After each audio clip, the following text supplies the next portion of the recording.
Hello everyone, and welcome to my Days of Our Lives official channel.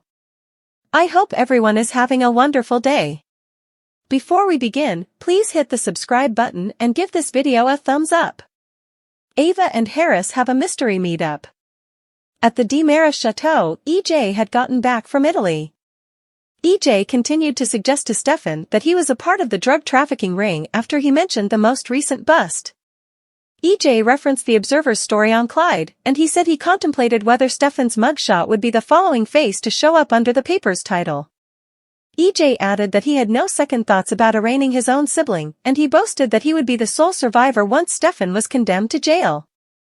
EJ proceeded with that it was inevitable before his office had sufficient proof to bring down Clyde, and he considered how long it would require for Clyde to surrender Stefan. Stefan and EJ kept on contending before EJ ready to go to the police headquarters. Face it, younger sibling. Didn't you make a bloody mess of everything? Additionally, it is now very likely that you will be imprisoned. EJ expressed, laughing prior to breaking out into all-out chuckling.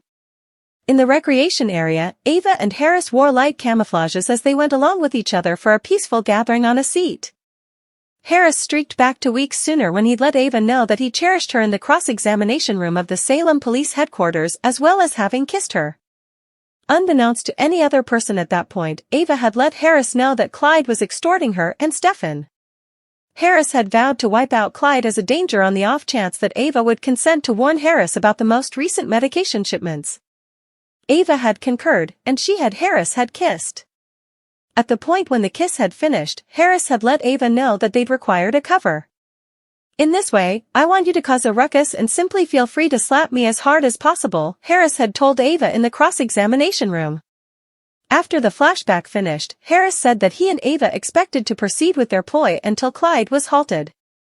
Indefinitely, Harris continued. Harris promised that he would protect Ava from the medication activity, yet he begged her for additional time.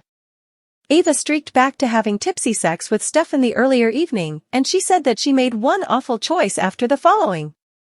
Ava alluded to herself as a broken wreck, and she stressed that Harris would leave her. Harris said that he was staying put, and he went after Ava's hand. Hey! We're a group. What's more, we will overcome this, Harris said. Harris got a text, and he said that he expected to get back to the police headquarters. As he rose up to leave, Harris advised Ava to remain solid. After Harris left, Ava got a call from Stefan, who requested that she meet him at the Deceptive house. Back at the Deceptive Chateau a brief time later, Ava and Stefan derived that Clyde was irate over the passing of one of Clyde's top lieutenants in the medication cartel. Stefan asked Ava what they planned to do about Clyde. Ava said that she could have a thought. Stefan requested that Ava uncover what she had as a top priority. Ava said just that everything would be uncovered eventually, and she requested that Stefan trust her. EJ met with Harris at the Salem police station to talk about the most recent drug bust. As Harris brought EJ up to speed with subtleties on the bust, EJ discovered that official Goldman had killed a vendor with good reason. EJ said thanks to Harris, and he asked how they could demonstrate that Clyde was behind the medication cartel. Trust me, we will nail that jerk and every other person included, Harris said of Clyde. At the point when Harris referenced Stefan and Ava's conceivable contribution in Clyde's medication cartel, EJ advised Harris to follow any place the proof drove. Furthermore, by the day's end, assuming it turns out my younger sibling is stirred up in this entire wreck, so be it. He'll spoil and jail adjacent to Clyde Weston, EJ said. At Paulina and Chanel's penthouse, Chanel and Johnny discovered that Paulina's malignant growth had spread and that Paulina's medical procedure was being climbed. The discussion went to Johnny and Chanel's Valentine's Day wedding. Chanel was disheartened when she discovered that Olivia couldn't go to the wedding because of an ear contamination. Paulina got a call from the hospital at that exact moment. After the call finished, Paulina shared that the emergency clinic had rescheduled her medical procedure for the next morning. A similar time as the wedding, Paulina added drearily. At the point when Johnny and Chanel proposed deferring the wedding, Paulina straight rejected. Johnny and Chanel demanded that their psyches were made up and that they would defer the wedding. Abe joked that Paulina was dwarfed. Paulina got up, and she and Abe went off to get some sleep. Johnny assured Chanel that he was content with the postponement of their wedding while he was alone in the living quarters. Johnny was then struck by a thought. "Perhaps there's another way," he said. Chanel was unsure of Johnny's meaning. Marlena brought John coffee at John and Marlena's penthouse. John said he would see his doctor about why he hadn't been sleeping well. Marlena noticed that she had held up late for John the earlier evening, and she asked how things had gone with John's new client. John said that his client had never appeared. Marlena read up John's face for some time prior to asking where his brain was. John said that he'd been thinking about every one of the positions he'd had throughout the long term, and he contemplated whether the past at any point genuinely remained before. Marlena asked John what had caused his contemplation. "Imagine a scenario where there are things in the past that you could lament that you don't recall. What can you gain from that?" John inquired. Marlena asked what John was looking for. John said that he was unfortunate of unwanted shocks re-emerging because of his past. John and Marlena, according to her, would handle anything together. John thanked Marlena for her pep talk with a grin on his face. John added that Marlena generally encouraged him. Marlena gave John commendation, and she let him know she cherished him. "Simply how you are," she added.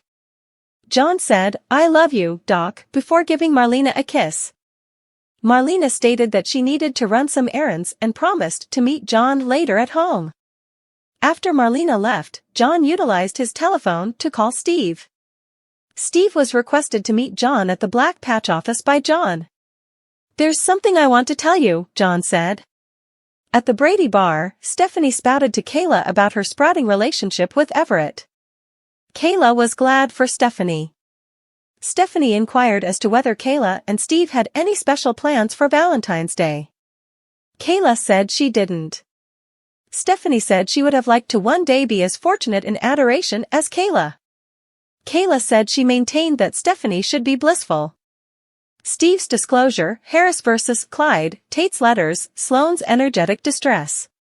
Days of Our Lives uncover that Steve Johnson and John Dark discussion about Constantine Meliones. Days of Our Lives features Harris Michaels goes up against Clyde Weston. Brady Dark and Teresa Donovan look at Tate Dark's letters. Besides, Sloane Peterson Brady needs a peaceful night with Eric Brady. Days of Our Lives Steve Johnson's revelation. DOL uncover that John will in any case be confounded after his experience with Constantine. However, Constantine had already vanished when John awoke from his trance. John almost fell over, he was so out of it. Then, at that point, a confounded John returned home and covered with a concerned Marlena Evans. Days of Our Lives Steve's disclosure, Harris vs. Clyde, Tate's letters, Sloane's enthusiastic distress. In Thursday's episode, John will converse with Steve about his unusual experience with Constantine. In this way, perhaps Steve will come to an obvious conclusion about John's cognitive decline. DOL Harris Michaels a conflict. Done with Harris, he will face Clyde at Statesville Jail.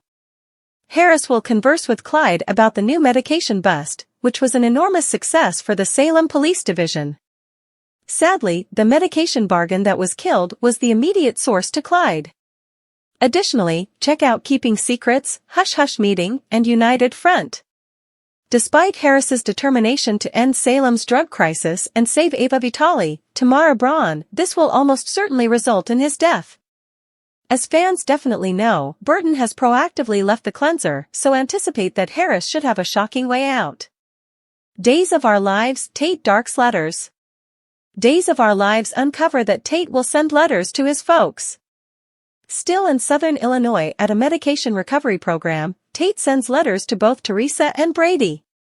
It is prodded that Brady look at the letters from Tate. Presently, Brady and Teresa could bond in the wake of hearing from their child. All things considered, Justin Kiriaki's cautioned that Tate could never have contact with anybody from an external perspective for the principal month, including his own folks. It's additionally conceivable that Brady look at the letters from Tate since they dread something is off base. Maybe Tate will be quietly conveying a SOS through these letters, regardless of whether they are observed interchanges.